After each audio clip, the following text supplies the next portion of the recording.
our topic of the day is Black resilience. I hate the term Black resilience. Okay, we're going straight to hate. Okay.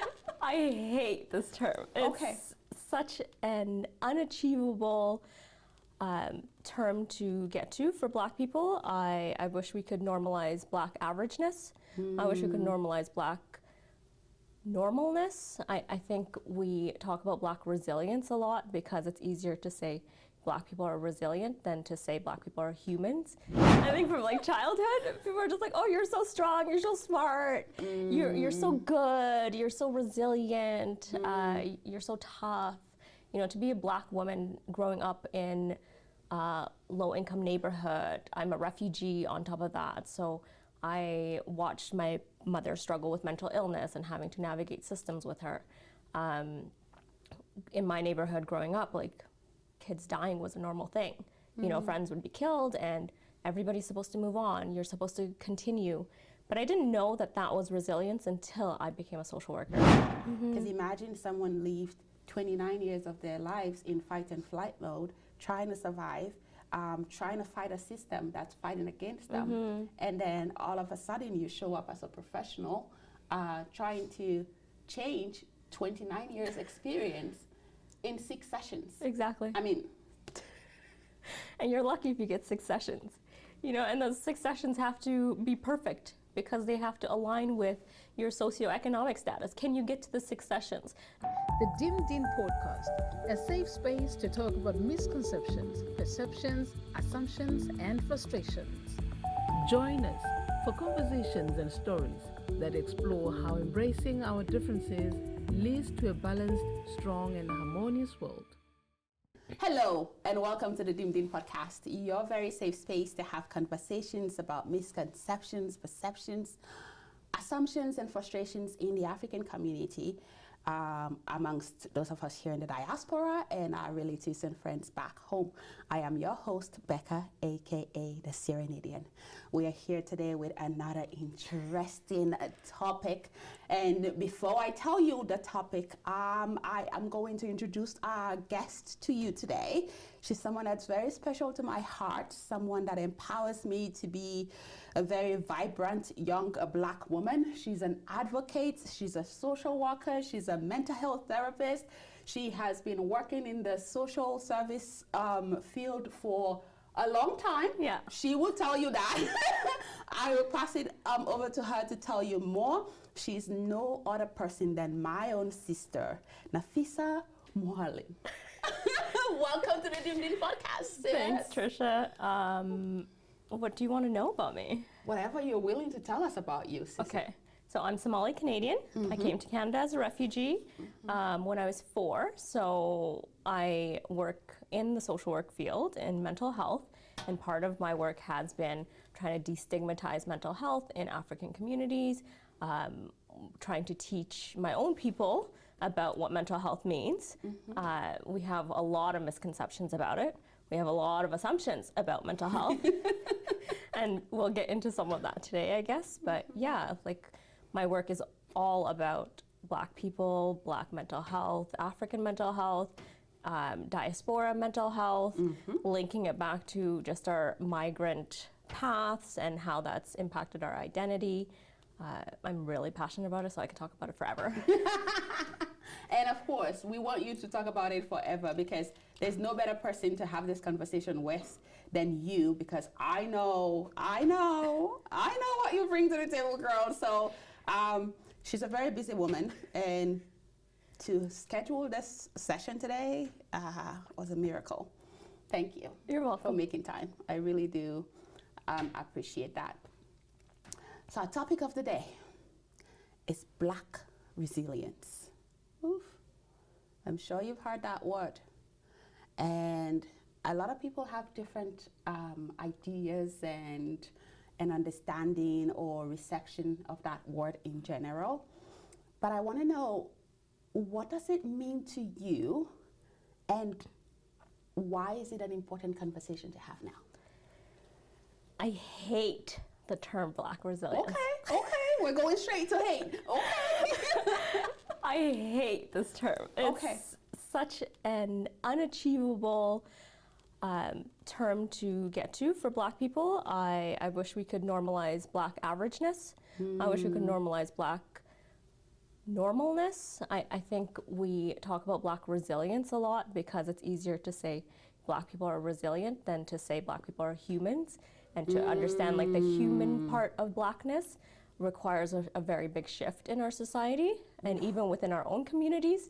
The struggles we face, I mean, like just if we talk about diaspora and migration, like there's this concept that if you are resilient, then you'll survive in your new country. But to actually adapt to a new country, to adapt to a new language, to understand the systems that you have to succeed in, it's very difficult. And the opposite of resilience isn't failure, it's inability to adapt, right? And I think sometimes we get so stuck on who can survive rather than what are the systems that we're supposed to survive. Wow. A lot of goodies to pick from that. Black normalness, like oh my goodness. So then what I hear you say then is sometimes just having that term labeled on Black people makes it almost like it sets a standard for us to not feel like we're human enough to not succeed in certain areas, or to be tired, or to feel some form of mental unwellness that we need to attend to, or to even acknowledge it. Because just because we say we are resilient as Black people does not mean we are not exposed to all of these things, but then we feel like we have to hide it. Because that's how you can fit into the box Exactly. of resiliency. Yeah, and to hide struggle, people think that it makes you resilient, but really what it's doing is it's isolating people.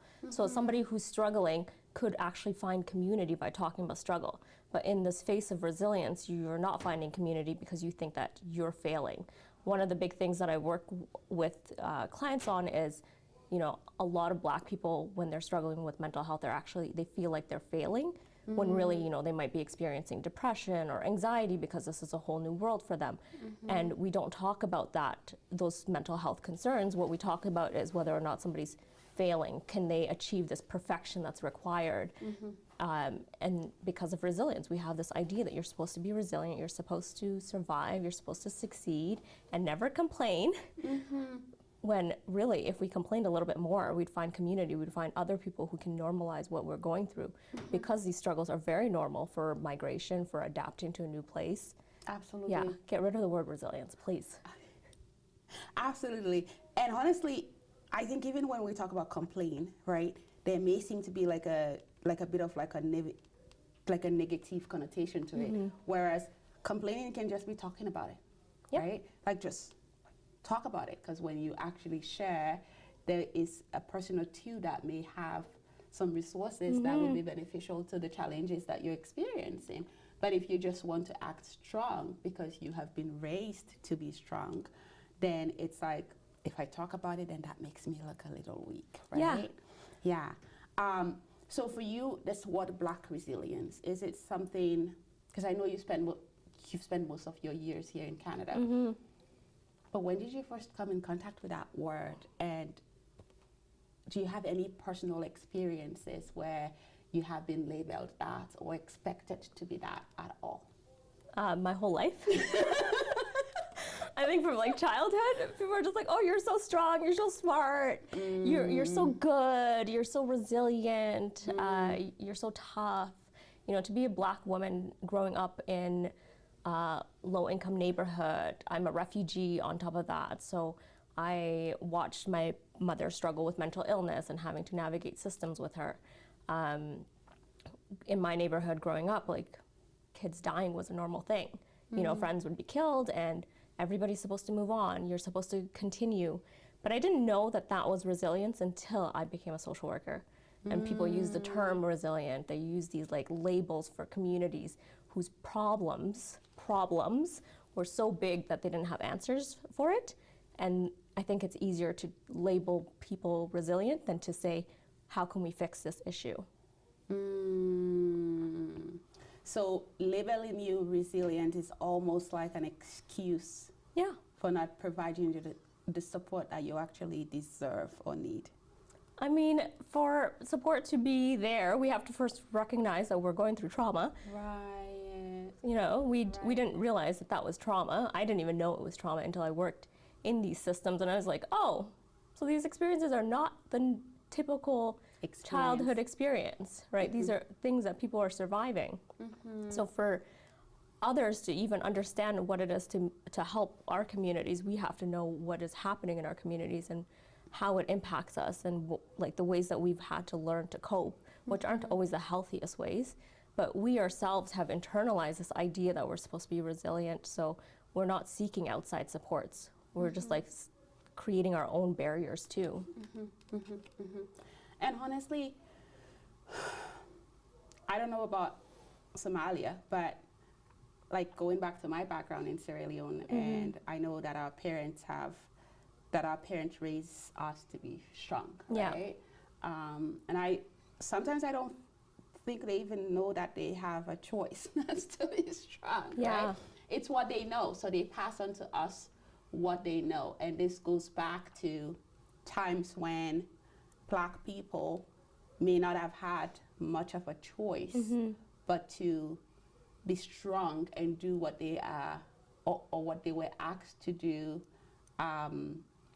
in their best interest. Because if they did not, then they knew what was coming, right?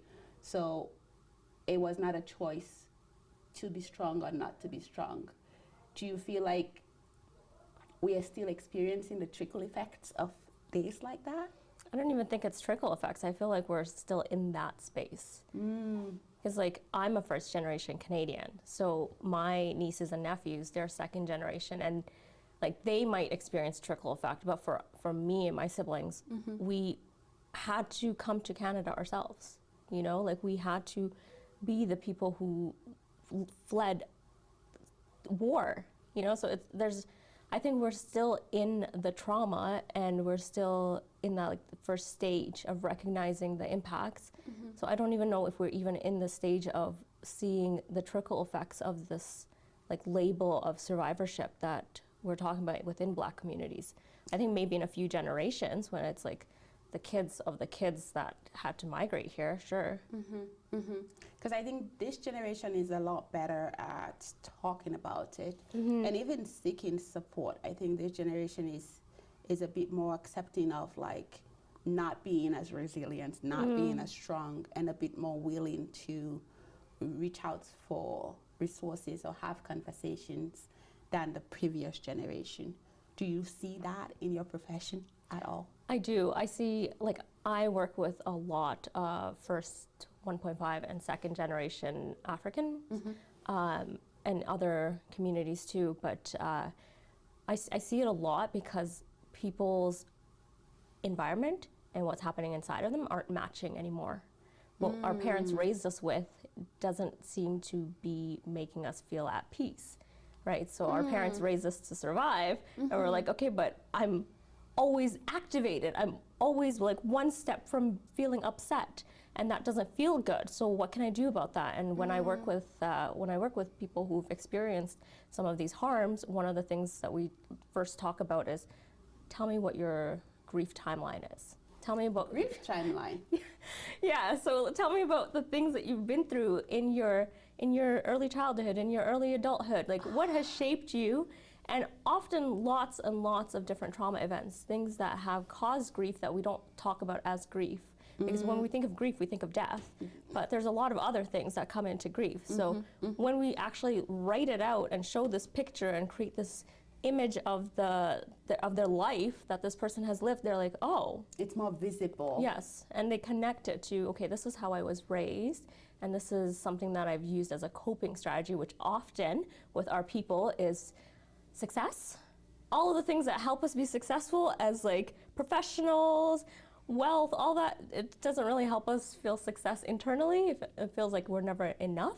Yeah. So those like maps that were given to us by our parents and our caregivers aren't really helping us feel at peace.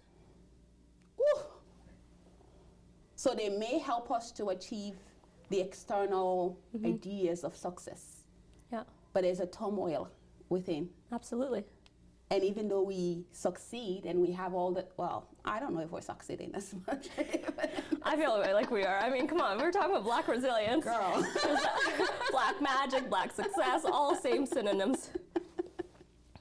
Cause all I see is people work and work and work, and I know it's like, you feel like you always have to do so much to get things going. And I think that's all part of the strength too, right? Because if you just reach out to access some of the funding options that the government has, say like a mom who just gave birth, maybe instead of reaching out to access some of those resources, they are thinking about, oh, I need to go back to work because we need to pay the bills, we need to send some money home, we need to have all this stuff up and going, right?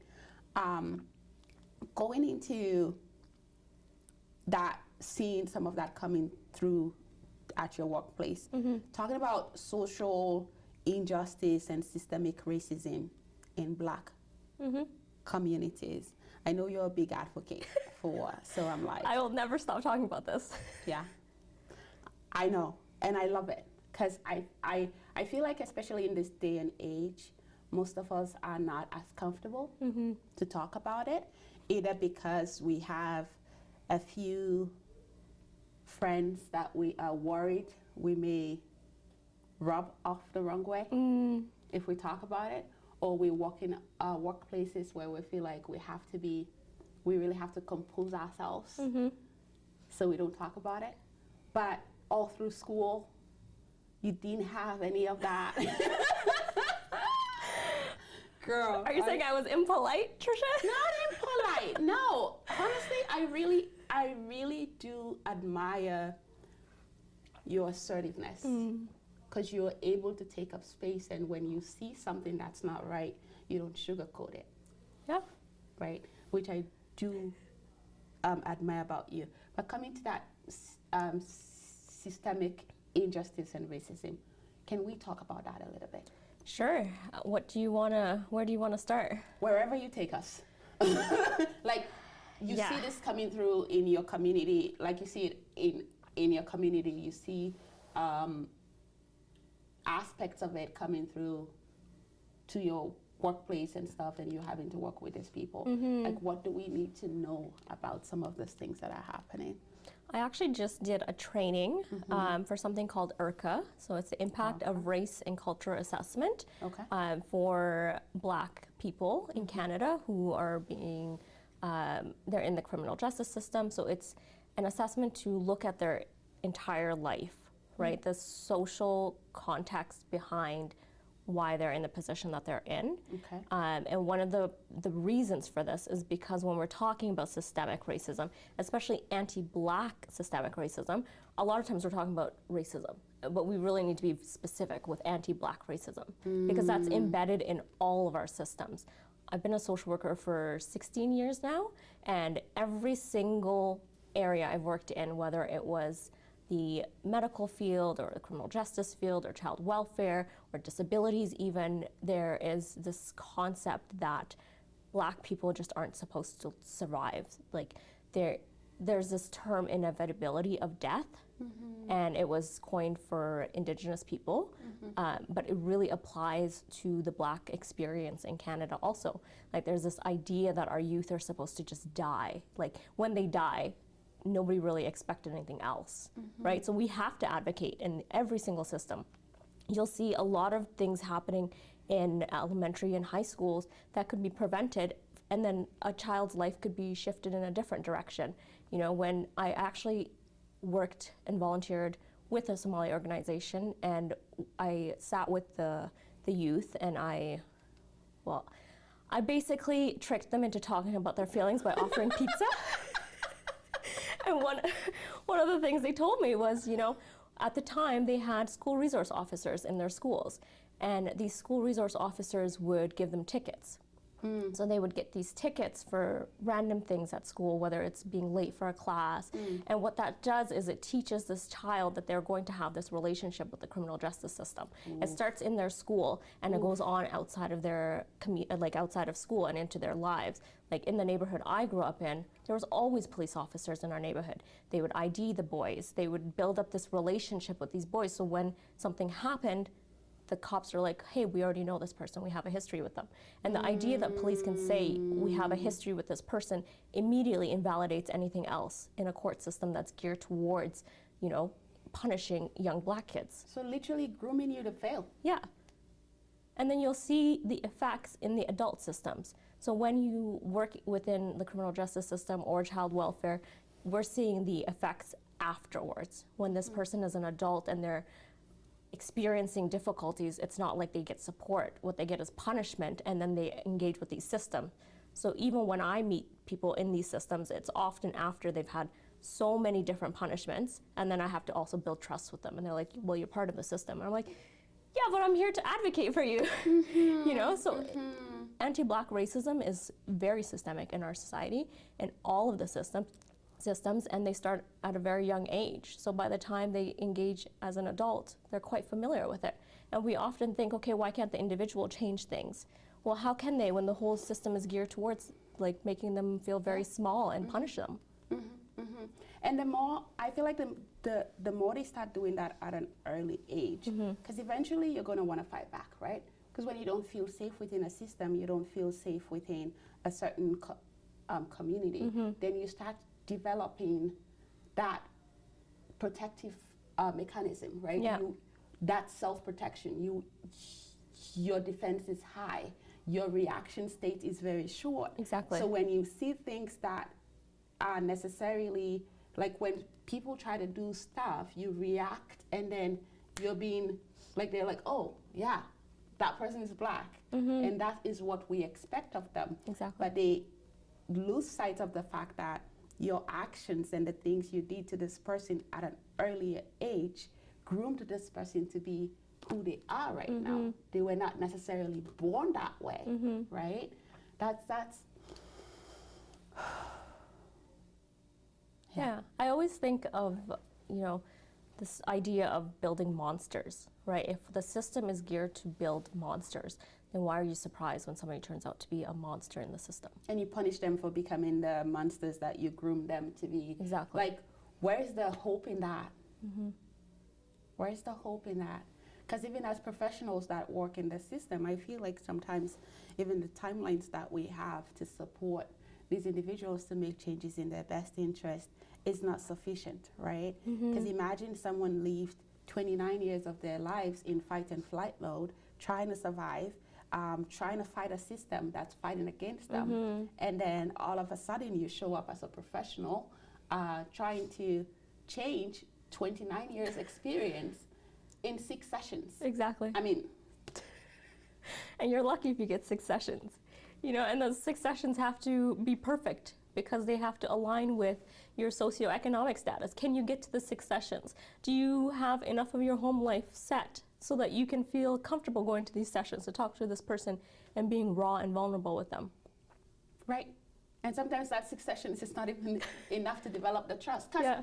Because you've had to fight with people your whole life. So why should I trust that what I tell you is not going back to that system that I'm trying to fight against in the first place? Why should I tell you what's at the core of my spirit and what's influencing my behaviors if I don't trust you? Exactly. And then 5 sessions down the road, well, looks like you're not compliant and you're not willing to be supported, so.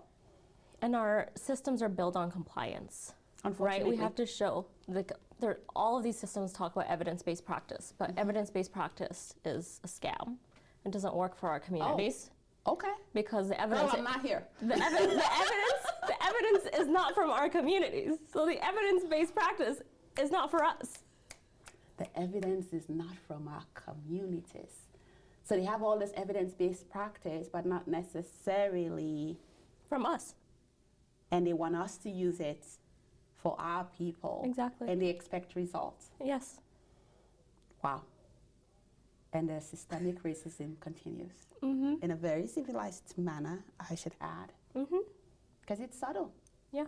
But it's there. Okay. So, it does not stop things from happening. No.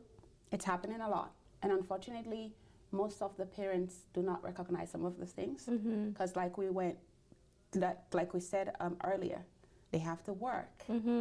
they feel the need to be strong. They need to provide. So they're barely home to take care of their children, or to be there to guide these children, to be there to have conversations with these children about what they should be mindful of when they go out there, right? And to build that sense of self, that strong sense of self, right? So stuff like this happens, and now we're hearing a lot about gun violence, right, within our communities. What can we say to the parents here in the diaspora that are really longing to, that are willing but don't feel able to be the parents that they need to be to this generation? I think that's such a complex question because it has so many parts to it. Okay. The first thing is attachment. Like when we work on attachment, we are looking at connection before correction. And our connection before correction. Girl, I need to hear that. Connection before correction. Before correction. Okay. And if we, like, there's two sides to that. And the reason why I mentioned the two sides is because both sides are true at the same time. This child feels like they're developing identity in a country that's not their parents. So they've outpaced their parents in this Canadian knowledge. However, they're still under the rule of their parents, right? And children at that stage are developing peer attachments, they're shaping their identity. So there's so much importance in that part. Our parents, on the other hand, they are doing their best. Okay, I'm not here to shame any parenting style. They are doing their best. However, what they have learned is that there's specific rules to be followed for success, right? And those rules don't really create space for this peer development that happens in Canadian culture, this like individuality that's happening, this idea that you can make mistakes. Our parents don't make mistakes, they succeed. They were not allowed to. Yes, exactly. Therefore, the children are often not allowed to make mistakes. It's this idea that you need to just continue doing what you need to do. So when there's any type of conflict, the parent comes in with the rule, the correction, before that connection, that idea of, okay, how can I increase the attachment that my child needs in this moment, and sit in that space with them, because, you know, a lot of times they don't have the time for the sitting of the space. For every time I say that to an African client, they're like, what does that even mean? What space am I sitting in? What space am I holding? But anyways, so we have to look at the connection before correction, because there's a diagnosis, reactive attachment disorder. So what that essentially comes down to, what comes down to for children is, you know, you throw your child a birthday party, but they have this big meltdown at the end of it. Okay. When children or people, when people go through trauma, the brain develops coping strategies. It develops ways to keep us safe, and happiness isn't the first thing that comes for us, right? Like we're in survival mode for so long that we learn how to keep safe in survival mode. So when there's a happy event, the brain is confused, the body is confused, it's on edge. What's going on here? So what happens is you will have this happy event, but the body doesn't know what to do. The nervous system is activated. So then you have this conflict that might happen after. And we see that a lot with immigrant parents, because what they're seeing as, you know, I'm trying to push my child to succeed, this child is reacting against that. They're searching for connection that might not be stable. It can come like in fleeting moments. And the happiness that they're searching for isn't coming from their parents. It's coming from outsiders, it's coming from others. And that, I think that's the biggest sadness in our communities, because the parents have this one idea of their child, but their child has this entire internal world that they are not sharing with the parent, because it doesn't align with the parent's idea of what they're supposed to be. And that space is not created for that. Our space we're supposed to hold, shared, right? And that's so true, sis. Like, you have hit the nail on the head. Because I feel like even when it comes back to, like, going back to all the gun and violence challenges that we're having within Black communities, it drives down to that, right? Because not having that connection with the parent, not feeling heard, not feeling supported, not feeling seen within their own home, they look for groups that they can feel there's connections, and there's people or the adults in those groups know what these kids are looking for, unfortunately, right? And they use that to get what they want out of them. And it all becomes this one huge mess. The parents wondering, I did everything. Yeah. How did you end up like this? But did you though? Yeah. And I don't want to blame parents, because it is hard to parent your child when they have two identities. You know, they have one identity outside of their home, at school, and then they have this other identity, which could be like a completely different cultural background at home that they're supposed to adhere to.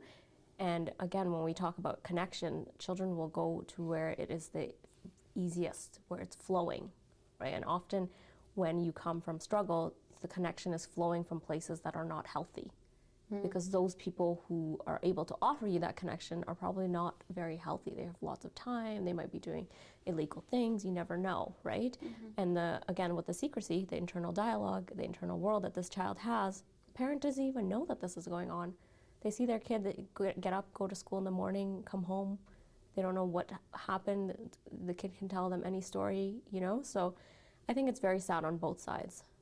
And that's deep, because when I think about that too, I think we've had a lot of conversations within my friend groups too, where we say, when we were growing up in Africa, nobody got time for feelings, girl. Yeah. Like you don't got time for that, right? So sometimes we even wonder if the children that are growing up here have it too easy. Girl.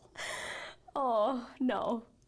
Sometimes we're like, this is foolishness. This is not a black people thing. Like, stop it. What is not a black people thing? Having feelings? Because we have feelings. No, not having feelings. Like, feelings, yes. But sometimes it's like,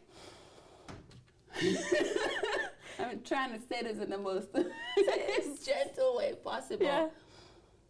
But sometimes it's like, as tough as it was on us growing up and being told to be strong, you don't cry, you're not allowed to do this, I sometimes feel like it played a role into the space that we were able to find for ourselves and where we're at now. That resilience space? Is that the space we're in? Otherwise, how would we have survived in countries I know, like this? and that's what I'm trying to change. That is exactly what I'm trying to change, because there's this idea that the second generation has it easier, but they actually don't. So I work with young people, and there's this idea that they have it easier. However, they do not. I don't believe that. I don't think that any generation has it easier than any other generation. We just have different things that we're facing. One of the things that I see a lot is people think of things in the binary. It's this or it's this. However, these younger people, they're not as attached to feelings as the internet likes to make us believe. They also struggle with the same things. They come and see me and they say, you know, I have a lot of things going on internally that I can't talk about. Guess what? I have people their parents' age come and say the exact same thing. Because we're not talking about feelings enough. We're still in that place of, why can't you survive this? Why are you being soft or weak or whatever term is appropriate at that point? I don't know. I disagree with that. Okay.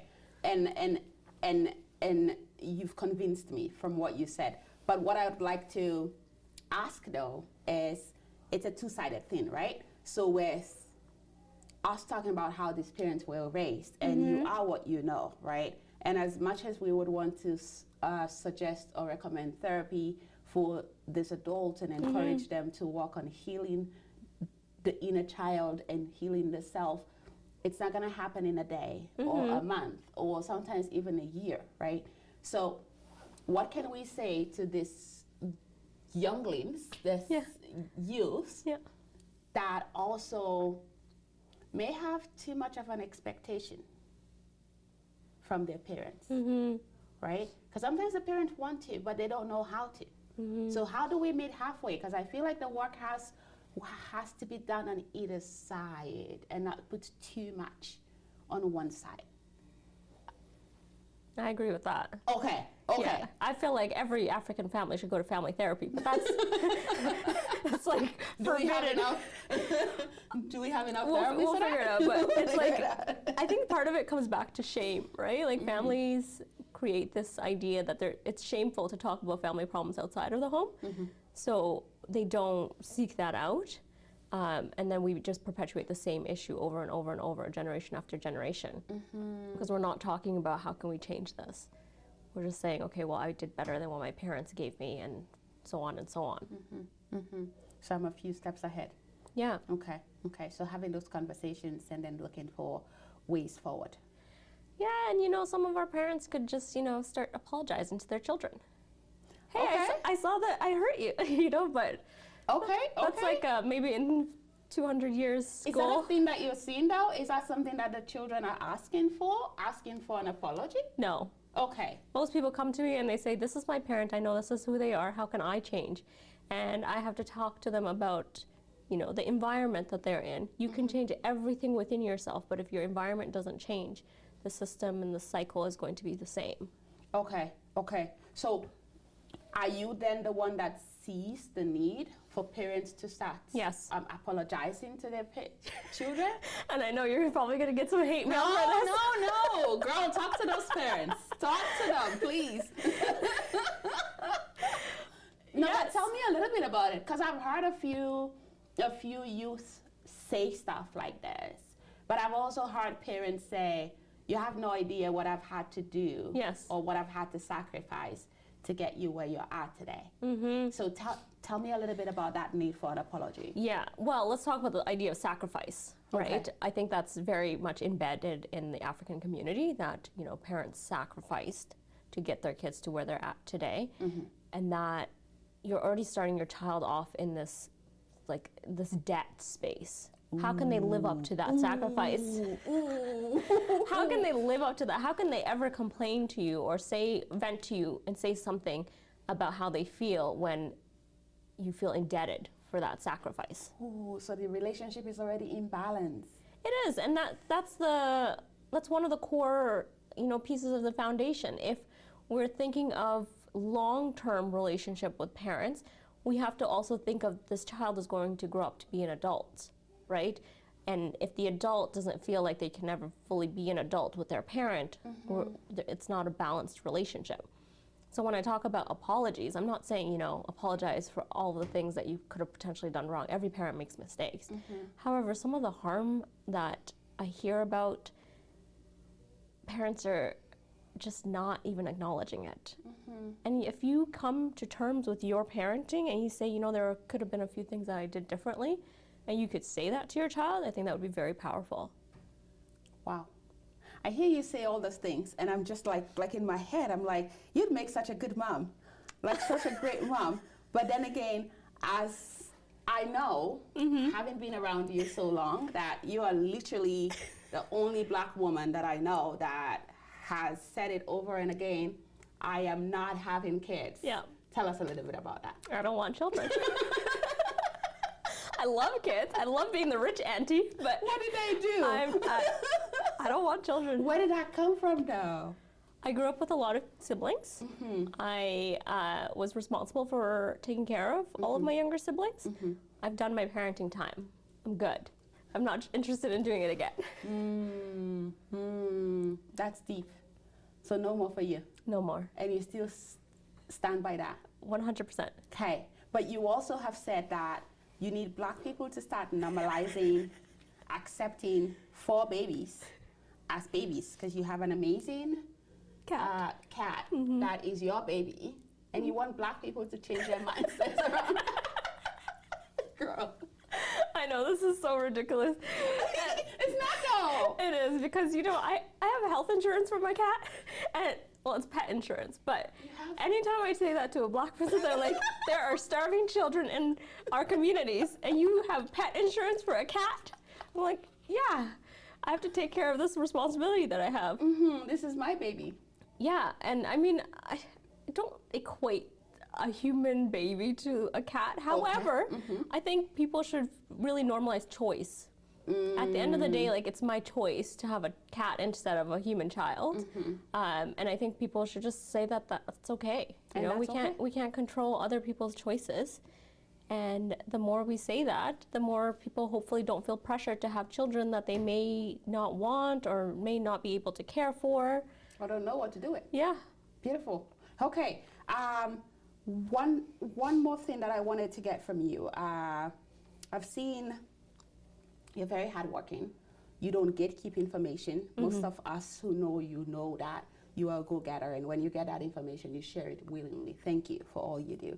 And we've seen the outcome of your hard work because you go for it.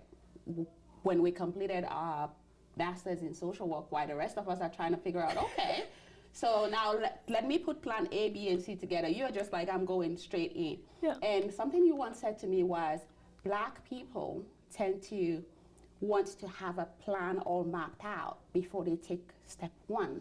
Whereas white people, on the other hand, start and they figure stuff out as they go, which is why they may be succeeding a little bit more. Can you throw a little light on that? Yeah, and just going back to like our parents raising us to succeed and not make any mistakes. I think a lot of us, like even for me, it takes a lot of self-talk to get to that place of courage to take a step. But there's this idea that you need to have all of your ducks in a row before you make a move. That's not how real life, it's not going to wait for you. You know, so if I don't start today and I say, you know, in 2 years I'll be able to do this because I've eventually put every single piece in place, what's going to happen in 2 years? Who knows where I'm going to be in 2 years? Don't even know. But if I start today, make a few mistakes along the way, but still get back on that same path, I've gotten to the same goal. I think one of our biggest struggles, honestly, is gatekeeping information. And that's why I try really hard not to. Anything I learn, I'll always teach to my community for no cost, because again, once one of us is in the door, we should break down that door. Ooh, beautiful, beautiful. That's a great place to end. Once one of us is in the door, we should break that door. Any final words for our viewers? Make your own choices. No, I'm just joking. Your parents are doing their best. Final words would just be, you know, live true for your own life.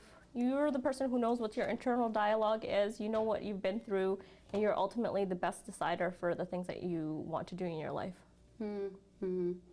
So it's okay to not be resilient. 100%. Beautiful, beautiful. Wow, I told you we were in for a treat, and she brought it, all of it. She ate this.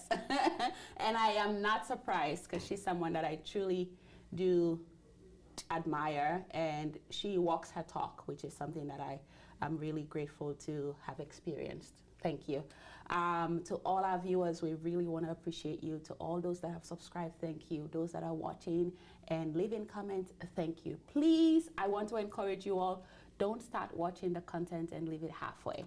A quick shout out to the beautiful Felicia for my beautiful makeup. Thank you for staying with us right through to the end of this conversation. Until our next episode, Sabe Sandindin. My people, we are so human, quick to judge and apportion blame. We think only about ourselves. Pointing fingers is so easy. Gossips at the